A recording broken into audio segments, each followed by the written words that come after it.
Everyone, स्वागत है आपका मेरे एएम में एजुकेशन चैनल के ऊपर। आज की हमारी वीडियो के अंदर हम करेंगे यूनिट 3 एंड यूनिट 4 का रिवीजन ई कॉमर्स की। हमारी जो पिछली वीडियो थी उसके अंदर हमने यूनिट 1 एंड यूनिट 2 का रिवीजन कंप्लीट किया था। अगर आपने वो वीडियो नहीं देखी है तो उसका लिंक डिस्क्रिप्शन में है, आप लोग जाके चेक कर सकते हैं। और अगर आप चैनल पे नए हैं तो सबसे पहले चैनल को जाकर सब्सक्राइब करें, बेल आइकन प्रेस करें फॉर न्यू अपडेट्स। तो आज की हमारी वीडियो के अंदर हम यूनिट 3 का रिवीजन स्टार्ट करेंगे। को पूरी देखना है, वीडियो बहुत ज़्यादा इंटरेस्टिंग होने वाली है। हमारी पिछली वीडियो के अंदर भी मैंने आपको बहुत सी इंटरेस्टिंग स्टोरी सुनाई थी, और आज की वीडियो के अंदर भी मैं बीच में आपको बहुत इंटरेस्टिंग स्टोरी बताना चाहती हूँ अपनी लाइफ से रिलेटेड ही। और हमारी जो वीडियो का एंड है उसके अंदर भी मैं आपको एक इंटरेस्टिंग सी बात बताऊंगी, उसको भी ध्यान से सुनना। तो आज की वीडियो को बहुत ध्यान से करना, ठीक है। तो हम स्टार्ट करते हैं, पूरी देखना वीडियो को। यूनिट 3 ई मार्केटिंग। ई मार्केटिंग है हमारी Marketplace versus marketplace, impact of e-commerce on market, online marketing, issues in e-marketing, direct marketing, one-to-one marketing, consumer shopping processor on the internet, role of e-brokers, broker-based services, online stock trading and concepts of demat account and e-auction and e-ticketing। ये हमारे topics हैं। तो आज के video को हम start करते हैं, रिवीजन हमारा स्टार्ट करते हैं। सबसे पहले ई मार्केटिंग होती क्या है? Electronic marketing. इलेक्ट्रॉनिक मार्केटिंग क्या होती है? गुड्स एंड सर्विसेज की मार्केटिंग करना अपने टारगेट को अचीव करने के लिए इलेक्ट्रॉनिक कम्युनिकेशंस के थ्रू। हम किसके थ्रू कर सकते हैं? डिजिटल मार्केटिंग कर सकते हैं हम, trade shows, loyalty programs, events, public relations, advertisement हम इलेक्ट्रॉनिक मार्केटिंग के थ्रू कर सकते हैं। एडवांटेजेस क्या होंगी ई मार्केटिंग की? बहुत अच्छा बेटर इन्वेस्टमेंट होता है हमारा traditional marketing as it helps increasing sales revenue. ज़्यादा इंक्रीज करता है ई मार्केटिंग हमारा सेल्स रेवेन्यू को ट्रेडिशनल के कंपैरिजन में। एंड ई मार्केटिंग का मतलब क्या होता है? रिड्यूस करता है मार्केटिंग कैंपेनिंग कॉस्ट को, एंड मार्केटिंग की जो भी हमारी इश्यू होते हैं उनको कम करने में हेल्प करता है। इंटरनेट के थ्रू हम अपने प्रोडक्ट की मास मार्केटिंग कर सकते हैं, फास्ट रिजल्ट हमें प्रोवाइड करवाता है। टाइप्स ऑफ ई मार्केटिंग हमारे क्या है? आर्टिफिशियल मार्केटिंग हम कर सकते हैं, affiliate marketing, video marketing, email marketing, blogging, content marketing, podcast and webinars. इनके थ्रू हम अपने प्रोडक्ट्स की मार्केटिंग कर सकते हैं। तो सबसे पहले मार्केटिंग का मतलब क्या होता है? मार्केटिंग का मतलब क्या होता है कि गुड्स एंड सर्विसेज के बारे में बताना, लोगों को अवेयर करना, ठीक है। अब इलेक्ट्रॉनिक मार्केटिंग का मतलब क्या होगा कि इलेक्ट्रॉनिक वे में अवेयर करना। अब आप किस तरीके से कर सकते हो मार्केटिंग? आप प्रोडक्ट की आज के ज़माने में बहुत आसान हो गई है। आप यूट्यूब के थ्रू, इंस्टाग्राम के थ्रू, फेसबुक के थ्रू अपने प्रोडक्ट्स की मार्केटिंग कर सकते हो। जितने कस्टमर आप रीच करना चाहते हो अपने स्किल्स के थ्रू आप उनको रीच कर सकते हो। तो क्या होगा, ई मार्केटिंग क्या होती है? चीपर होती है ट्रेडिशनल मार्केटिंग से। अब ट्रेडिशनल मार्केटिंग अगर आप कर रहे हो, अगर फॉर एग्जांपल आपने भाई अगर टेम्पलेट छपवा दिए, या फिर रेडियो के थ्रू कर रहे हो, या फिर टेलीविजन के थ्रू कर रहे हो, बट क्या होता है ट्रेडिशनल मार्केटिंग के अंदर क्या होता है, जैसे कि आपने भाई चीपर होता है ट्रेडिशनल मार्केटिंग। जो ई मार्केटिंग होती है वो चीपर होती है ट्रेडिशनल मार्केटिंग से। क्यों होती है? क्योंकि ई मार्केटिंग तो हम इलेक्ट्रॉनिक वे में मार्केटिंग कर सकते हैं, गुड्स एंड सर्विसेज की, ऑनलाइन प्रोडक्ट की ऑनलाइन हम मार्केटिंग कर लेते हैं। बट ट्रेडिशनल मार्केटिंग कैसी होती है? जैसे कि आपने देखा होगा, आप कहीं भी जाते हो तो एक ई रिक्शा के ऊपर भोपू लगा देते हैं कि यहाँ पे ये सेल लगी हुई है, यहाँ पे ये चीज़ चल रही है। तो वो जो मार्केटिंग होती है वो उसमें पैसे ज़्यादा लगते हैं, और जो आपकी ई मार्केटिंग होती है वो चीपर होती है। उस चीज़ से आप अपने गुड्स की मार्केटिंग खुद भी कर सकते हो। ऐसा नहीं है कि आपको किसी और ब्रांड एम्बेसडर की ज़रूरत है। आजकल तो बहुत अच्छी सोशल मीडिया साइट्स हो गई हैं, आप अपने गुड्स की मार्केटिंग खुद कर सकते हो। दूसरी चीज़ 24/7 365 डेज आप उसको अप्रोच कर सकते हो। अल्टीमेट फॉलोअप फेलियर, आपको अल्टीमेट पता चल जाता है आपकी वीडियो के ऊपर व्यूज़ कितने हैं, आप फेलियर हुए हो या नहीं हुए हो। अल्टीमेट आपको उसके बारे में पता चल जाता है, आपके प्रोडक्ट कितना लोगों को पसंद आया है वो चीज़ भी आपको पता चल जाती है अल्टीमेटली। अब डिसएडवांटेजेस क्या होंगे मार्केटिंग के? सबसे मेन इंपॉर्टेंट बात है टेक्नोलॉजी के ऊपर डिपेंड होता है। देखो, आजकल आप सभी ने ये बात सुनी होगी भाई, सभी के पेरेंट्स कहते हैं, और किसी का तो पता नहीं भाई, मेरी मम्मी तो ज़रूर कहती है, सारा दिन इस फ़ोन में लगे रहते हो। ये इनका एक पॉपुलर डायलॉग हो गया है कि सारा दिन, तो सारी चीज़ें ही टेक्नोलॉजी डिपेंडेंट हो गई हैं।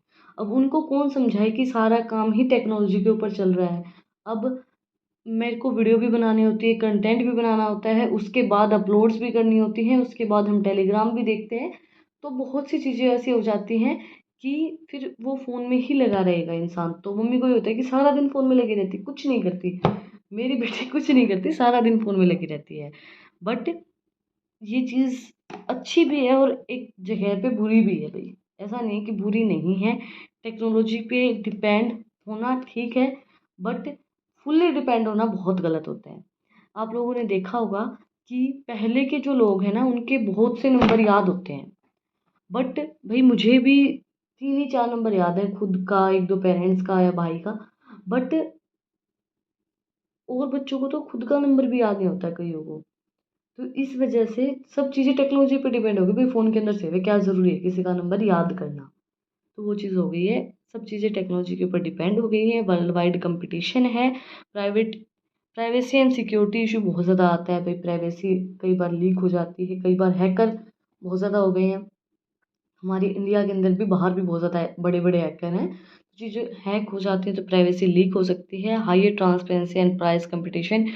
ट्रांसपेरेंसी बिल्कुल हायर होती है क्योंकि सब चीज़ें ओपन में होती हैं। अगर कोई भी गुड्स हैं आपके, कोई भी चीज़ की आप मार्केटिंग कर रहे हो, तो वो बिल्कुल ओपनली आपको खोल के बतानी पड़ेगी कि हाँ, ये चीज़ की मार्केटिंग आप कर रहे हो। और प्राइस कंपटीशन उसके अंदर बहुत ज़्यादा होता है। मेंटेनेंस कॉस्ट भी बहुत ज़्यादा लगती है। चीज़ों को मेंटेन करना, नेटवर्क को मेंटेन करना, बहुत ज़्यादा कॉस्ट उसके अंदर लगती है। Market place and network place जो इसको हम बोल सकते हैं, उसके बीच में और ई कॉमर्स के बीच में क्या डिफरेंस होगा? A market place is a website that sells product from multiple seller. Market place वो वेबसाइट होती है जो सेल करती है प्रोडक्ट मल्टीपल सेलर के पास। बट ई कॉमर्स क्या होती है? एक सिंगल जो हमारा वेंडर होता है, वो बहुत से कस्टमर तक अपने प्रोडक्ट को सेल कर देते हैं। मतलब उनको ज़्यादा सेलर की ज़रूरत नहीं होती है। सीधा क्या होता है, प्रोड्यूसर अपने कस्टमर तक अपने प्रोडक्ट्स को पहुंचा देता है। इसके अंदर क्या होता है, 3 पार्टीज़ होती है मार्केट प्लेस के अंदर, market administrator, the vendor and the customers. But E commerce के अंदर 2 ही पार्टीज़ होती हैं, सेलर जो हमारा है और वो बायर।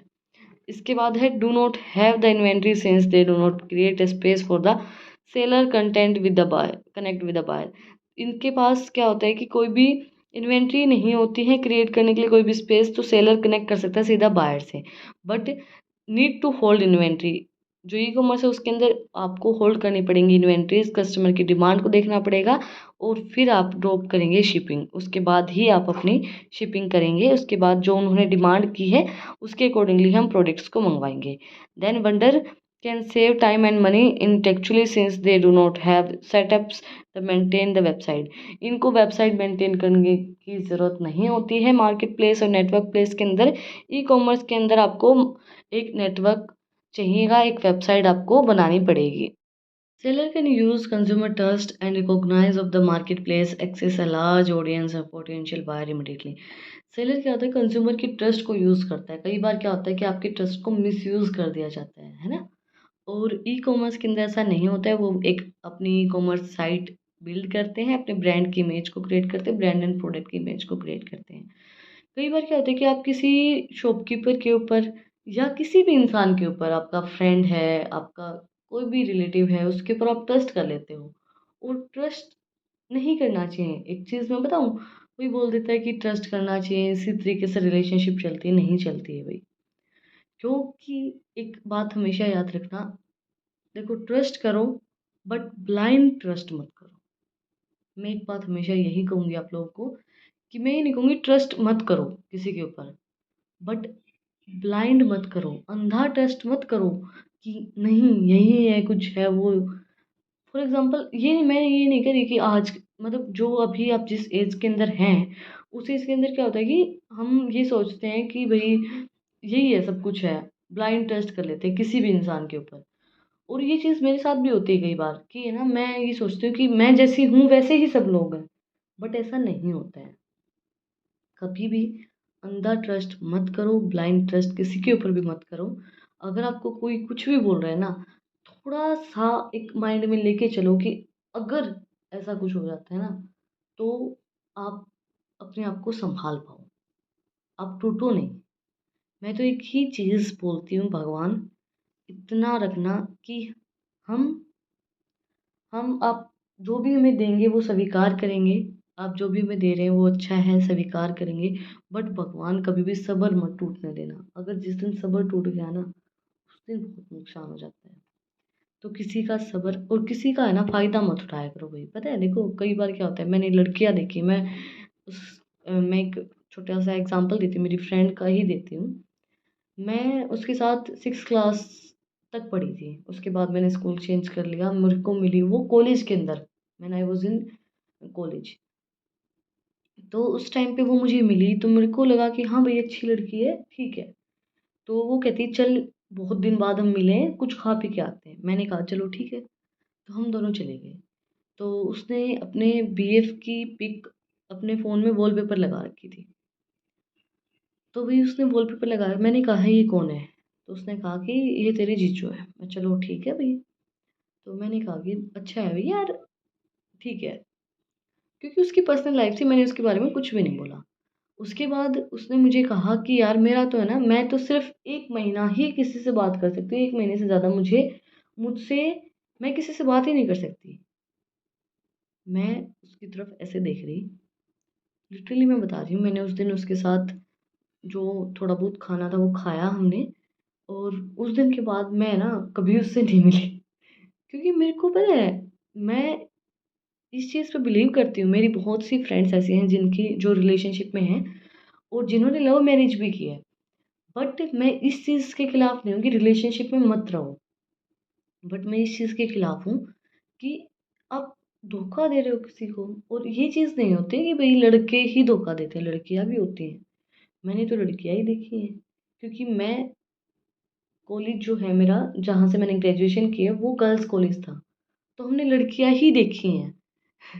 क्योंकि हम लड़कियाँ ही देखते थे कि भई कैसी-कैसी लड़कियाँ यहाँ आती हैं, तो बहुत सी हम ऐसी लड़कियाँ देखते थे, जो मतलब देखो, जैसे पेरेंट्स का ट्रस्ट भी तोड़ती हैं वो लड़कियाँ, और बहुत सी मतलब ऐसे-ऐसे किस्से हुए हमारे कॉलेज के अंदर।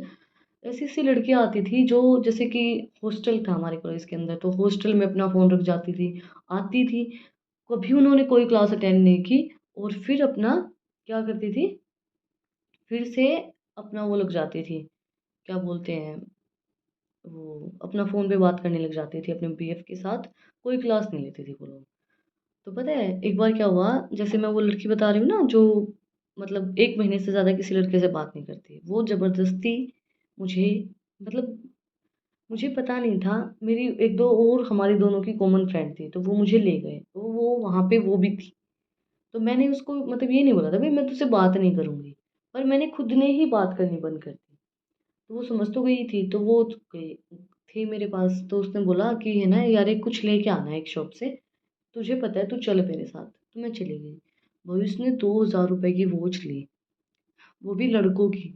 मेरे को ये हुआ कि यार ये 2000 रुपए किसी लड़के के लिए खर्च कर रही है, और ऑब्वियस सी बात है वो कमा तो नहीं रही है ना। तो मैंने पूछा कि भाई पैसे कहाँ से आए इतने? क्योंकि आप कमा नहीं रहे हो, आप ग्रेजुएशन कर रहे हो, तो वो पैसे कहाँ से आए? तो उसने कहा कि मेरी मम्मी जो भी पैसे रखती है ना, उनका कोई हिसाब नहीं रखती है। मेरे पापा जितने देते हैं वो बिना गिने रख देती है, और मैं वहाँ से निकाल लेती हूँ। बहुत अच्छी बात है भाई। But his father trust a lot, उसके पापा उसके ऊपर इतना बिलीव करते थे, मेरी बेटी मतलब कुछ गलत तो छोड़ो, वो बहुत इंटेलिजेंट है, कुछ गलत तो क्या क्या ही करेगी, वो बहुत इंटेलिजेंट है। उसके मतलब वो उसके जो फादर हैं वो भी हमें टीचिंग करते थे जब मैं स्कूल लाइफ में थी। तो वही मेरे को ये हुआ कि मतलब यार इसके फादर कितना ट्रस्ट करते हैं इसके ऊपर, और ये कैसी है? फिर मुझे रियलाइज़ हुआ कि लड़के गलत नहीं होते हैं, लड़कियाँ भी गलत होती हैं।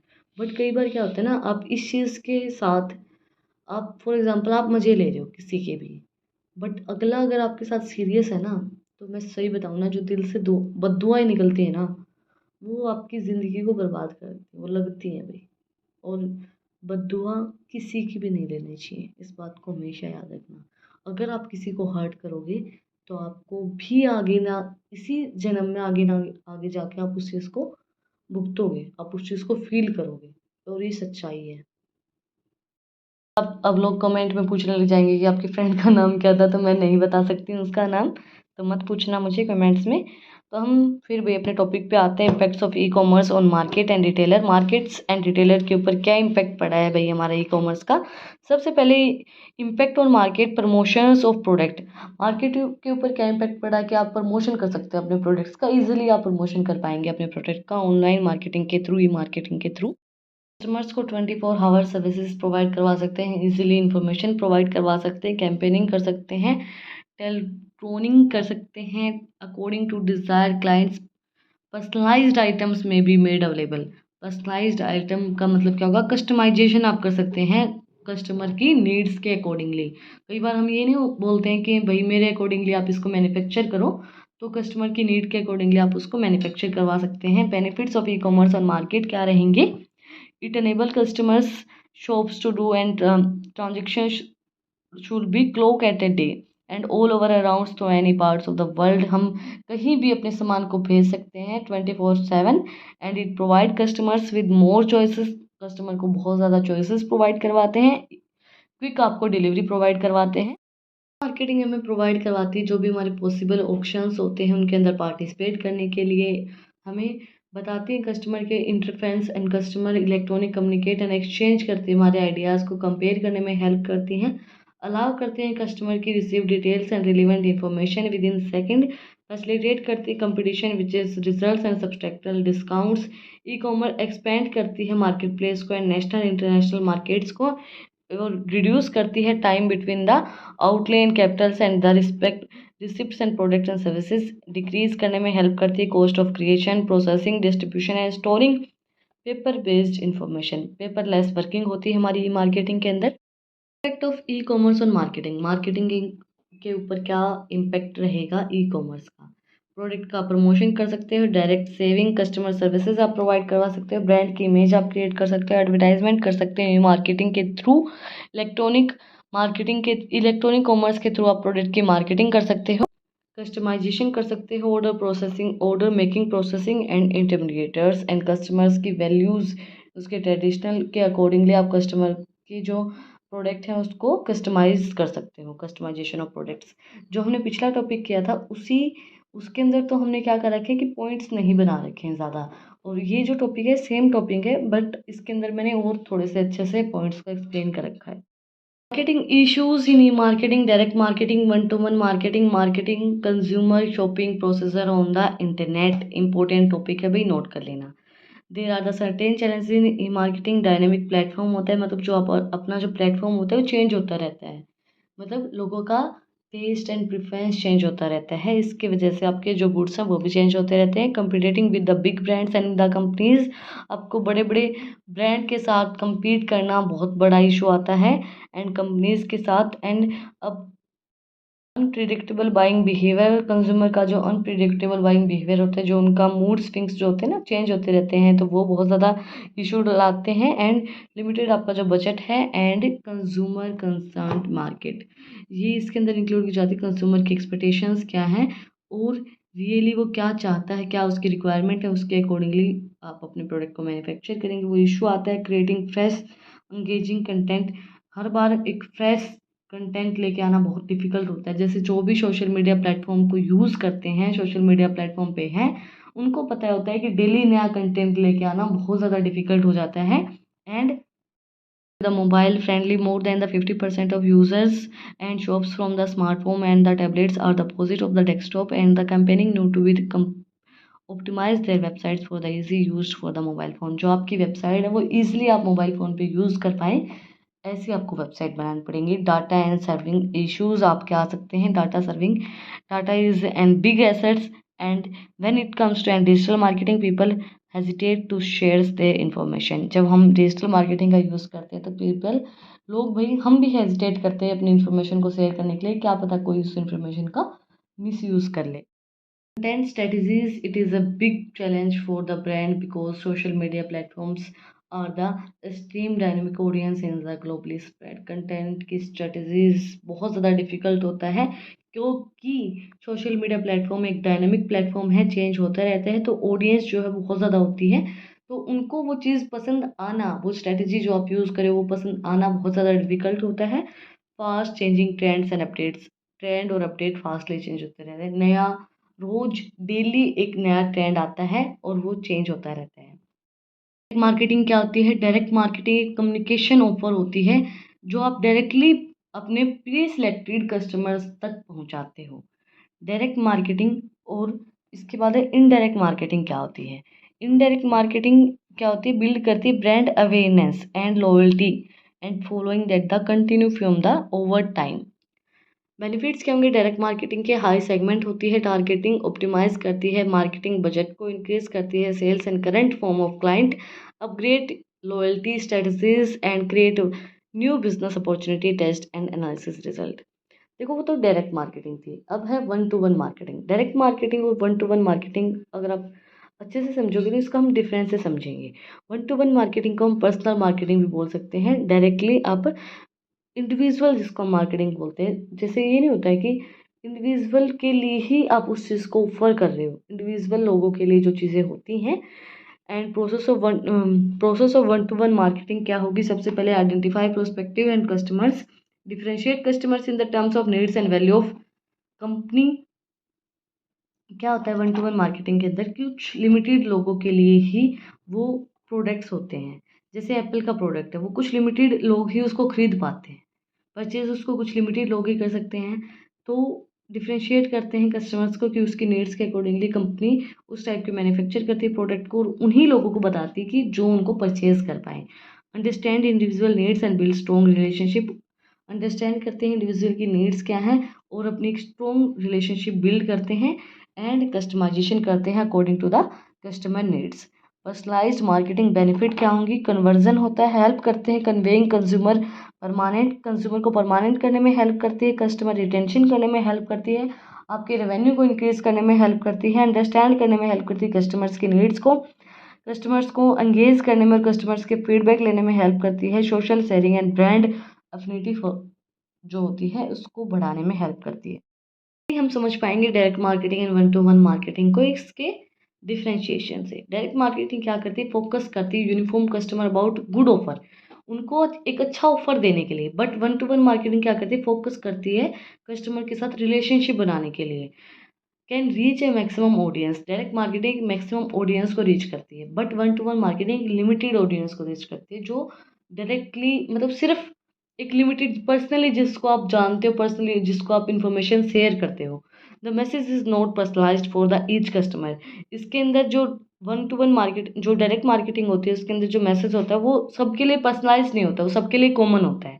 बट जो हमारी वन टू वन मार्केटिंग है इसके अंदर जो मैसेज होता है वो पर्सनलाइज्ड होता है, क्योंकि इसके अंदर वो क्या करते हैं? Product according to the customer need वो कस्टमाइज करते हैं।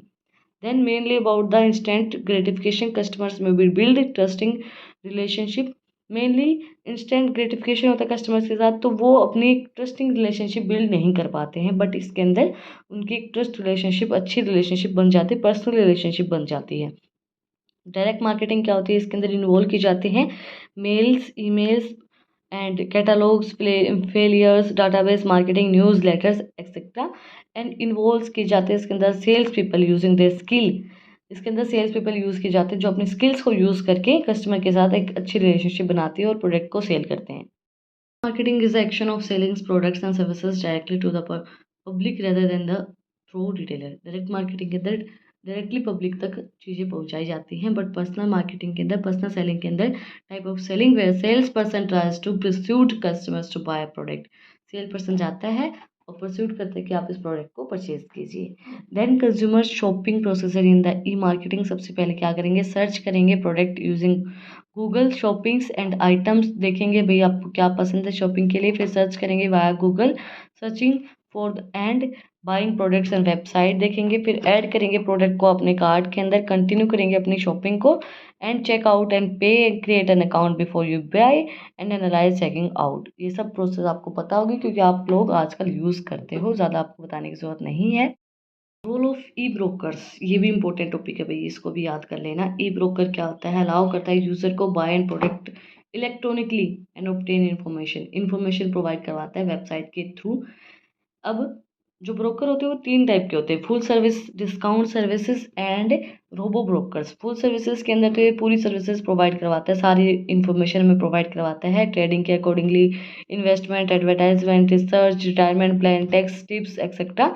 The services and the one stop and the shops for the all investment related to the services, सारी सर्विसेज हमें प्रोवाइड करवाता है। डिस्काउंट ब्रोकर के अंदर क्या होता है, ये जो ब्रोकर होता है क्लाइंट को डिस्काउंट देता है, discounted for it, and the services are limited, ये सर्विसेज जो लिमिटेड प्रोवाइड करवाता है, जैसे कि इसके अंदर इंक्लूड नहीं की जाती, इन्वेस्टमेंट एडवाइस नहीं प्रोवाइड करवाएगा, रिसर्च एंड रिटायरमेंट प्लान्स ही आपको नहीं बताएगा। रोबो ब्रोकर क्या होता है, इसके अंदर हमें लोगों की ज़रूरत नहीं होती, ये अपने आप चीज़ों को एनालाइज करके हमें बताता है कि इस चीज़ के अंदर आप इन्वेस्टमेंट कर सकते हो, ये चीज़ आपको परचेज करनी चाहिए, ऑटोमेटिकली हमें चीज़ें बताता है। Online broker fee, online broker fee क्या करते हैं, चार्ज की जाती है fees services rendered to include website और इंफ्रास्ट्रक्चर के अकॉर्डिंगली। फंक्शंस क्या होंगे ऑनलाइन, जो हमारे ई ब्रोकर है उसका सबसे पहले प्लेसमेंट करेगा ऑर्डर, फिर मेंटेन करेगा डाटाबेस, चेक डिफरेंट मार्केट को चेक करेगा बायर एंड सेलर को सक्सेसफुल मैच करेगा, need to buyer and seller sends confirmations and broker to the both the parties, फिर ब्रोकर करेंगे both the parties and price देगा order and essential जो हमारे पास अवेलेबल है regularly and the market participant and send the contract to the both the parties, फिर दोनों parties तक अपना कॉन्ट्रैक्ट जो है वो सेंड कर देगा। उसके बाद है online stock trading. Online stock trading का मतलब क्या होता है, ऑनलाइन ट्रेडिंग करना, इलेक्ट्रॉनिक ट्रेडिंग जिसको हम बोलते हैं, आजकल लोग करते भी हैं। Online trading is an electronic trading with the help of internet and comparing the user and the user can search the stores available different exchange जो हमारे होते हैं broker who offers the best price, जो हमें best price offer करते हैं trading के लिए, and you chose the trading platform and start placing various types of share trading orders, आप अपना ऑर्डर कर सकते हो और ट्रेडिंग कर सकते हो। Financial instruments such as mutual funds, equity, bonds and stock, ETFs and bonds, commodities through and electronic interface के थ्रू अपने बाइंग एंड सेलिंग कर सकते हो इन चीज़ों की।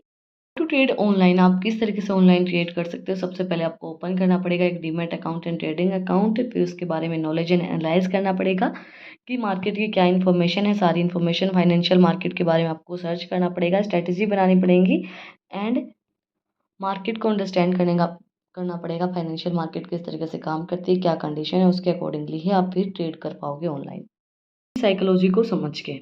इसके बाद है अंडरस्टैंड द वर्किंग्स और the journey of an online trader.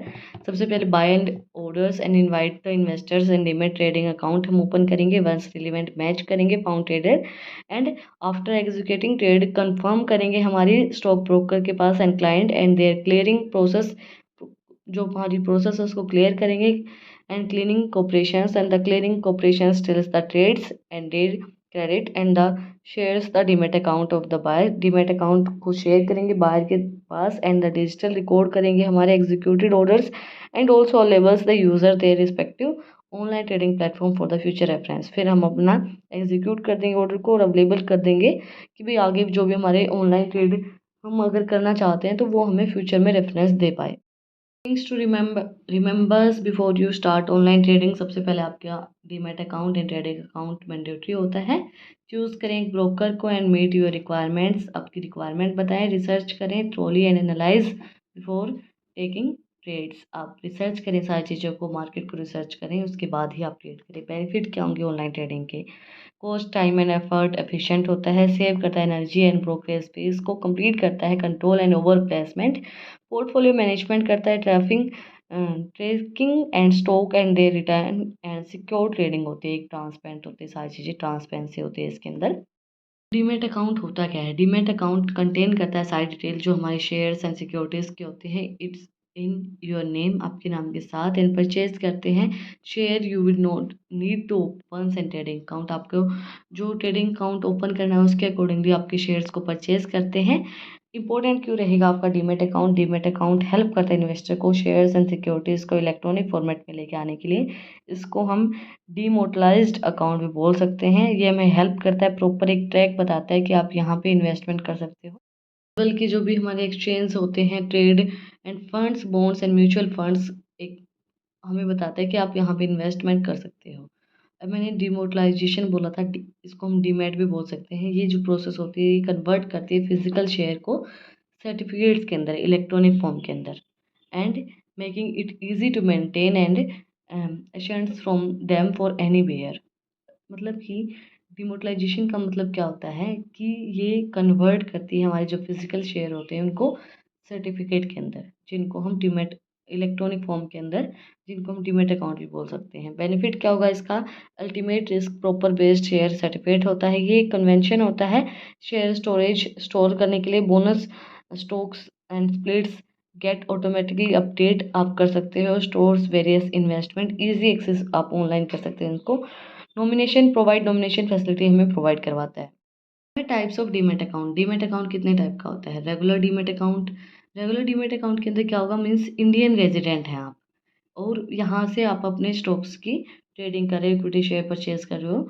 Then रिप्लेसेबल्स demat account, ये जो अकाउंट होते हैं ये गुड होते हैं एनआरआईज के लिए जो बाहर रहते हैं, भाई आते जाते रहते हैं एंड विशेष इन्वेस्ट करना चाहते हैं इंडियन स्टॉक मार्केट के अंदर quickly from the part of the world, तो वो रिप्लेसेबल डीमेट अकाउंट को ओपन करते हैं। नॉन रिप्लेसेबल के अंदर क्या होगा? ये हमारे होते हैं, this is similar to the replaceable account, ये रिप्लेसेबल अकाउंट के लिए सिमिलर होते हैं, इसको भी हम एनालाइज के लिए होता है ये। But this account does not allow you transfer fund abroad.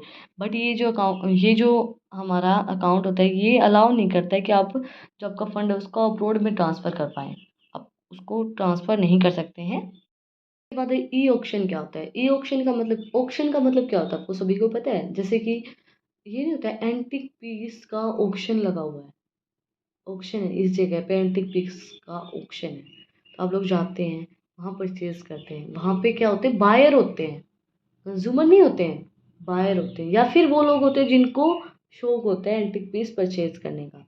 But फिर भी वहाँ पे ज़्यादातर लोग जो बायर होते हैं वही जाते हैं जो बाय करते हैं और फिर उन प्रोडक्ट को सेल करते हैं। ठीक है, जो बिजनेसमैन होते हैं वही एंटिक पीस का शौक रखते हैं और वही एंटिक पीस को परचेज करते हैं। तो क्या होता है ये ऑक्शन का मतलब? ये ऑक्शन एक ट्रांजैक्शन होती है सेलर एंड, जो हमारा seller in the business to business scenario, business to business scenario के अंदर आप इलेक्ट्रॉनिक मार्केट प्लेस के अंदर ऑक्शन लगाते हैं। Business to consumer and business to business भी हो सकती है ये, एंड कंज्यूमर टू कंज्यूमर भी हो सकती है। मैंने जैसे आपको बताया ना, जिनको रेयर चीज़ों का मतलब ये चाव होता है वो भी खरीद लेते हैं, जो बिजनेसमैन है वो भी खरीद लेते हैं और जो सेलर होते हैं वो भी खरीद लेते हैं। तो बिजनेस टू बिजनेस भी हो सकती है, बिजनेस टू कंज्यूमर भी हो सकती है और कंज्यूमर टू कंज्यूमर भी हो सकती है। तो ई ऑक्शन का मतलब क्या होता है? इलेक्ट्रॉनिक वे में ऑक्शन करवाना। And the process of B2B auctions is request proposal पे, सबसे पहले आप प्रपोजल की रिक्वेस्ट करेंगे, देन डिटरमाइन करेंगे जो आपकी स्ट्रेटजीज हैं, then train participants conduct and monitoring the e auction, evaluate करेंगे bids and consumer to consumer e auction. Benefits क्या होंगे इसके? कॉस्ट सेविंग होता है, मोर एफिशिएंट ट्रांसपेरेंसी होती है, एक्सेस मोर सप्लाई, ज़्यादा आपकी सप्लाई को बढ़ाने में हेल्प करता है, प्रोसेस स्टैंडर्डाइजेशन करता है। बेनिफिट्स क्या होंगे सेलर के लिए? रिड्यूस करता है ट्रांजेक्शन कॉस्ट को, नई एक्सेस करता है नई मार्केट को, ट्रांसपेरेंसी होती है। चेंजेस क्या होंगे? टाइम कंज्यूमिंग होता है, लिमिटेड पार्टिसिपेंट्स होते हैं इसके अंदर, लैक ऑफ ट्रांसपेरेंसी, मतलब मैनुअल ऑक्शन नहीं होता है ये, क्योंकि इलेक्ट्रॉनिक वे में ऑक्शन होगा, इंक्रीज करेगा आपकी कॉस्ट को। ई टिकटिंग क्या होती है? ई टिकटिंग आप सभी को पता होगा, आप सभी यूज़ भी करते हैं इलेक्ट्रॉनिक वे में टिकट को परचेज करना, आप लोग करते भी हैं। मूवी की टिकट्स, रेलवे की टिकट्स और जो भी आपकी ट्रांसपोर्ट की टिकट होती है, इंटरटेनमेंट की जो भी इंडस्ट्रीज़ की उनकी टिकट होती है वो आप परचेज करते हो, आप सभी को पता होगा इलेक्ट्रॉनिक वे में टिकट्स को परचेज करना। And entertainment industries, airline, railway, transport, electronic way में टिकट्स को परचेज करना। ये पेपरलेस इलेक्ट्रॉनिक डॉक्यूमेंट होते हैं। आपको आपको कोई भी टिकट पेपर की ज़रूरत नहीं कि भाई आपको पास टिकट होनी चाहिए, इसका प्रूफ आप पेपर आप रखो। जैसे कि क्या होता है, मेरे साथ एक किस्सा हुआ था, मैं आपको शेयर करती हूँ। जैसे मैं स्टार्टिंग में बस में गई तो मुझे नहीं पता था कि जो वो टिकट देते हैं वो लोग, वो आपको अपने पास रखनी होती है। मेरे को ये लगा कि अगर उसने मेरे को टिकट दे दी तो हो गई मेरी तो ticket, then I am safe, यही होता है ना। तो मेरे को तो यही लगा भाई, तो मैंने क्या किया, वो टिकट फेंक दी। तो वो तो भगवान का लाख लाख शुक्र है उस दिन कोई भी चेक करने वाला नहीं आया, बट फिर भी ऐसा नहीं करना चाहिए। तो मैंने घर पे आके मेरे पेरेंट्स को बताया कि मैंने तो ऐसा किया है, मैंने वो टिकट फेंक दी। तो फिर मेरे पेरेंट्स ने बोला पागल है क्या, उसके पास कोई प्रूफ नहीं होता है कि तूने टिकट ली है, नहीं, तुझे वो टिकट अपने पास रखनी पड़ेगी। तो मुझे इस बात का नहीं पता था कि टिकट अपने पास रखनी होती है, मेरे को ये था कि उसने टिकट दे दी तो मतलब मेरी तो हो गई, आई am safe. But I don't know कि मैं सेफ नहीं हूँ, अगर कोई आ जाता तो वो थोड़ी ना बोलता टिकट वाला कि उसने टिकट ली थी, वो तो नहीं बोलेगा ना। तभी फिर मेरे पैर से मेरे को बहुत डर लगाई, और फिर मैं उसके बाद मैं अपने ये हुआ कि मेरे को टिकट अपने पास ही रखनी होती है। तो ये छोटा सा किस्सा था। बट इसके अंदर ई टिकटिंग के अंदर क्या होता है कि आप लोग फ़ोन तो हमेशा लेके जाते ही हो, तो फ़ोन से आप अपनी टिकट बुक करवाते हो, तो आपको पेपर की ज़रूरत नहीं होती है। लास्ट एंड फाइनल हमारी यूनिट है, यूनिट 4 का रिवीजन। डिजिटल इकोनॉमी क्या होती है, digital economy concept, major and characteristics and economic rules, impact of digital economy on trading and intermediators, impact of digital economy on business resources and functional areas and banking, financial and insurance organization, state of e-commerce in India, problems and opportunities in e-commerce in India, legal issue, future of e-commerce। देखो इसके अंदर important topic मैं आपको बता देती हूँ। इसके अंदर इम्पोर्टेंट टॉपिक है हमारा C, impact of digital economy on business resources and functional areas in banking, financial and insurance organisation. ये जो क्वेश्चन है ये करंट ईयर क्वेश्चन पेपर के अंदर पूछा गया है, और ये जो क्वेश्चन है ये प्रीवियस ईयर के अंदर पूछा गया है। तो ये दोनों ही टॉपिक इंपॉर्टेंट है इसके अंदर, तो ये दोनों टॉपिक को बहुत अच्छे से करना है आप लोगों को। डिजिटल इकोनॉमी क्या होती है, डिजिटल इकोनॉमी डिफाइन करती है डिजिटल टेक्नोलॉजी को, फोकस करती है डिजिटल टेक्नोलॉजी के ऊपर, जिसको हम computing it is based on computing technology. ये कंप्यूटिंग टेक्नोलॉजी के ऊपर बेस्ड होती है। ये एसेंशियल कवर करती है business, economic and social cultural activities को। अब क्या है मेरिट्स ऑफ डिजिटल इकोनॉमी, सबसे पहले क्या होती है, ये प्रमोट करती है यूज़ ऑफ इंटरनेट। अगर आप डिजिटल इकोनॉमी का यूज़ करते हो, डिजिटल इकोनॉमी का मतलब क्या होता है, डिजिटल मतलब कि इलेक्ट्रॉनिक वे में डिजिटल टेक्नोलॉजी का आप अगर यूज़ करोगे तो क्या होगा, प्रमोट करोगे आप यूज़ ऑफ इंटरनेट, आपको इंटरनेट का यूज़ करोगे, कॉमर्स को बढ़ाने में हेल्प करेगा digital technology, digital economy, digitally goods and services को, जो हमारे डिजिटल गुड्स जो होते हैं उनको बढ़ाने में हेल्प करेगा, ट्रांसपेरेंसी को इम्प्रूव करेगा। अब डीमेरिट्स क्या होंगे इसकी, लूज़ करेगा एम्प्लॉयमेंट को, लोग बहुत ज़्यादा कम उसके मतलब जब से डिजिटल चीज़ें हुई तो एम्प्लॉयमेंट बहुत ज़्यादा कम हो गया है। लैक ऑफ एक्सपर्ट, उन चीज़ों के अंदर एक्सपर्ट बहुत ज़्यादा कम होते हैं, मतलब हमें एक्सपर्ट की ज़रूरत होती है डिजिटल इकोनॉमी के अंदर, बट यहाँ पे लैक ऑफ एक्सपर्ट्स है, तो ये इसके अंदर डिमेरिट हो गई, क्योंकि उस काम को करने के लिए एक्सपर्ट्स नहीं होते हैं यार लोग, कोई डिजिटल टेक्नोलॉजी को यूज़ करने के लिए एक्सपर्ट नहीं होता है, हैवी इन्वेस्टमेंट आपको इसके अंदर ज़रूरत होगी। इसके बाद है economic rule in the digital economy, constant innovation होती रहती है इसके अंदर, डायनेमिक हमारा डिजिटल इकोनॉमी चेंज होती रहती है, ओरिजिनल ऑर्गेनाइजेशन होती है, यूज़र सेंट्रिक होती है, ऊपर आपका एक प्लेटफॉर्म होता है, एंड सस्टेनेबिलिटी होती है, मेसिव इन्वेस्टमेंट होती है, ग्लोबल प्रोस्पेक्टिव होता है। Impact of digital economy on trading and intermediators, क्या इम्पैक्ट रहेगा, why the digital economy important, trading and intermediator क्यों इंपॉर्टेंट होती है, सबसे पहले ईजियर वे होता है बिजनेस को इंटरेक्ट करने के लिए कस्टमर्स तक, प्रिजर्व करती है बिजनेस, इनोवेट करती है नए नए प्रोडक्ट्स एंड सर्विसेज को, टाइम सेविंग होती है। Impact of digital economy on trading and intermediator, impact क्या रहेगा, पेमेंट सिस्टम, भाई आप किस तरीके से पेमेंट करते हो, फ्रॉड हो सकता है उसके अंदर, मार्केटिंग कैंपनिंग, बहुत ज़्यादा डाटा होता है, बिग डाटा अपॉर्चुनिटी, मतलब कि with more online engagement business have to opportunity to collect big data on their client buying patterns and engagement. Machine learning होता है, ये big data is essential used and through machines learning, and machine learning means algorithm and automatic processed and analyze the data collectively, artificial intelligence के through हम इसको करते हैं। Impact on digital economy in the business resources, functionals areas, banking, financial, insurance के ऊपर क्या impact पड़ेगा। सबसे पहले हम इसके बेनिफिट्स लिखेंगे, स्ट्रेंथ एंड बेनिफिट्स। हम इसके बेनिफिट्स क्यों लिखते हैं, देखो इसके अंदर इम्पैक्ट पूछा है, बट बेनिफिट भी हमें लिखने ज़रूरी है, पहले हम इसके बेनिफिट बताएंगे फिर इसका इम्पैक्ट बताएंगे क्या इम्पैक्ट होगा। पर्सनल मैनेजमेंट करता है, ये इंप्रूव करता है बिजनेस प्रोसेस को, डाटाबेस क्रिएटिंग करता है, एप्लीकेशन करता है, एप्लीकेंट डेवलपमेंट करता है, कम्युनिकेट क्लाइंट के लिए ईजी रहता है, एनी टाइम एक्सेस हम इसको कर सकते हैं, सेव करता है अपने टाइम को, फास्टर ट्रांसपेरेंसी होती है, लोअर कॉस्ट होती है, कन्वेंट रहता है कस्टमर के लिए, कंपिटिटिव एडवांटेजेस हमें प्रोवाइड करवाता है, and provide better convention and great efficiency, सही एफिशिएंसी हमें प्रोवाइड करवाता है काम करने की। Rising awareness and length digital banking among people, interact करता है domestic banks and the foreign markets को इंटरेक्ट करने में हेल्प करता है, बेटर डेवलपमेंट करने में हेल्प करता है, एरियाज का रिस्क मैनेजमेंट में हेल्प करता है, हमें डेवलप करता है modern basic avoid and system failure, efficient secure platform हमें प्रोवाइड करवाता है। वीकनेस एंड थ्रेट्स इसके क्या होंगे, security issue in digital mode, security issue आपको पता ही होगा, sensitive and global, and digital जो हमारी ग्लोबल इकोनॉमी है वो डिपेंड ऑन अवेलेबल इंटरनेट के ऊपर डिपेंड होता है, कंपटीशन होता है बहुत ज़्यादा, ग्लोबल इकोनॉमिक इंस्टेबिलिटी होता है, लैक ऑफ इफेक्टिव रूल्स, बहुत ज़्यादा इफेक्टिव रूल बहुत कम होते हैं इसके अंदर, रूल्स इसके अंदर ज़्यादा नहीं होते हैं। इसके बाद है challenges faced in the e commerce in India. क्या क्या चैलेंजेस फेस्ड हुए आप नॉर्मली बताइए। कि सबसे पहली बात है इंफ्रास्ट्रक्चर, इंफ्रास्ट्रक्चर अच्छा नहीं था, इंटरनेट बहुत कम प्रोवाइड करवाया जाता है रूरल एरिया के अंदर, बहुत ज़्यादा कम रेंज रहती है, टावर नहीं होते हैं,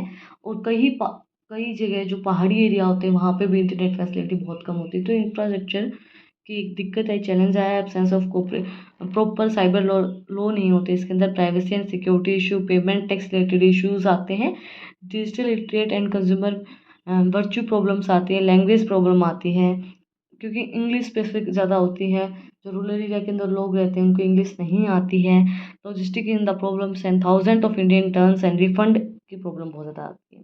इसके बाद अपॉर्चुनिटीज़ ई कॉमर्स के अंदर क्या आई है, opportunity in the marketers and business owner के लिए क्या है, सबसे पहले मिनिमाइज करते हैं investor cost and great ascent in the case of expensive retail showrooms आपको प्रोवाइड करवानी पड़ती हैं अगर आप बिजनेस मार्केट के अंदर खोलते हैं तो, लेकिन अगर आप ई कॉमर्स के अंदर बिजनेस करते हो, इलेक्ट्रॉनिक कॉमर्स के थ्रू बिजनेस करते हो, तो आपको शोरूम नहीं बनाने पड़ते हैं।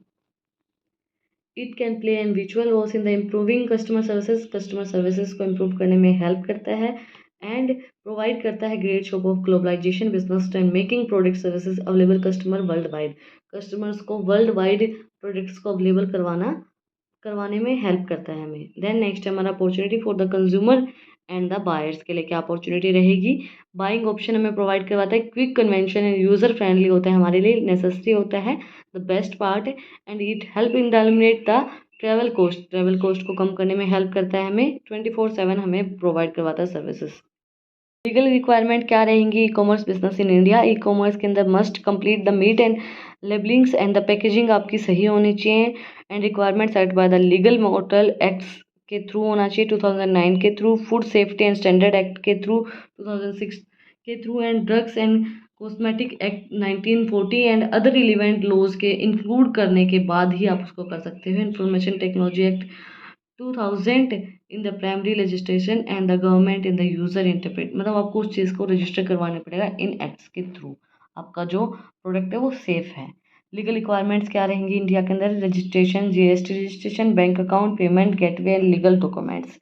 एंड देन नेक्स्ट हमारा complaints for the e commerce business in India, foreign direct investment, technology act 2010, payment and settlement systems act 2006 7 sorry, and consumer protection act 2019। इसके बाद future of e commerce for the online retailer, e marketing channel will emerge, e marketing channel हमारा emerge हो रहा है past few years के अंदर, have seen advancement in the several year, e commerce marketing include करिए नई नई challenges को, and more consumer will be use voice search, जो बहुत से ऐसे कंज्यूमर है जो वॉइस सर्च का यूज़ करते हैं, मैं जब थक जाती हूँ ना तो वॉइस सर्च का यूज़ करती हूँ, जैसे ये होता है कि ना वॉइस से सर्च किया और हम गूगल पे निकाल लेते हैं।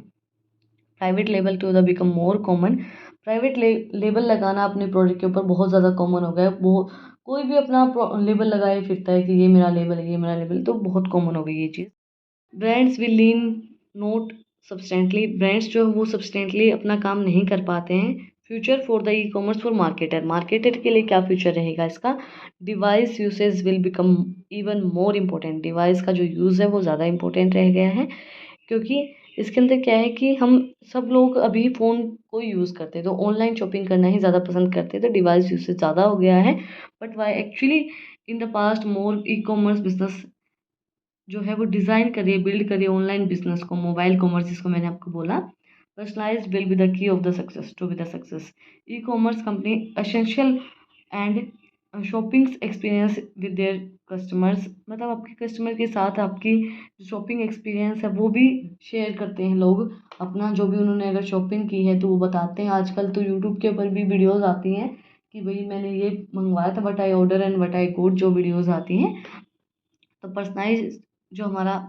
पर्सनलाइज जो आप कस्टमाइज़ करके प्रोडक्ट्स को सेल करते हैं ना, वो आपकी की है सक्सेस के लिए, क्योंकि कस्टमर के अकॉर्डिंगली अगर आप प्रोडक्ट्स को मैन्युफैक्चर करोगे तो कस्टमर आपसे सेटिस्फाई रहेगा और वो लॉयल रहेगा आपके ब्रांड के प्रति और आपके प्रोडक्ट्स के प्रति। तो मैं वही वीडियो का एंड अप करने वाली थी, उससे पहले मैंने जब नोटबुक को क्लोज़ किया तो मैंने ये लाइन देखी तो मैंने सोचा कि मैं आप लोगों को भी शो करूँ। Life is like riding a bicycle, to keep your balance you must keep moving. Life क्या होती है कि आप बाईसाइकिल पे चल रहे हो, राइड ले रहे हो, एंड अगर आप बैलेंस बना के रखते हो तो आपकी लाइफ भी चलती रहती है, कीप मूविंग। तो बहुत अच्छी लाइन यहाँ पे लिखी हुई थी इस नोटबुक के पीछे।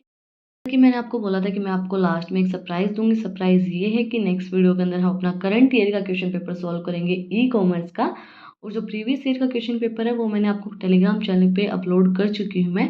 तो आप उसको खुद से सॉल्व करना। अगर कोई क्वेश्चन रह जाता है तो मुझे आप लोग कमेंट में बता देना, और हम करंट ईयर के क्वेश्चन पेपर को सॉल्व करेंगे नेक्स्ट वीडियो के अंदर। टेलीग्राम चैनल का अगर आपने सब्सक्राइब नहीं किया है तो उसका लिंक डिस्क्रिप्शन में, आप लोग जाके सब्सक्राइब कर सकते हैं। फिर मिलते हैं एक नई वीडियो के साथ, एक नए टॉपिक के साथ। Like share and subscribe my channel. Thank you for watching my